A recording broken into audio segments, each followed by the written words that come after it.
Hello, mummy అయితే ఈరోజు పచ్చి కొబ్బరి చట్నీ చేస్తాననింది. సో అందుకే కొన్ని పచ్చి టమాటాలు పీక్కొని రమ్మనింది అనమాట.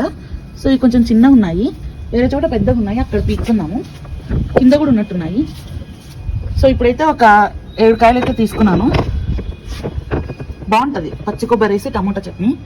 ఒక్క నిమిషం. ఎస్, ఇక్కడ కూడా ఉన్నాయన్నమాట. సో మీరే చూడొచ్చు. మీరు కూడా ఎప్పుడన్నా ఇట్లా ఫ్రెష్గా గార్డెన్లో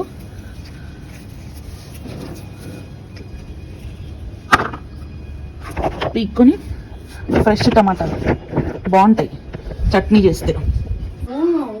మా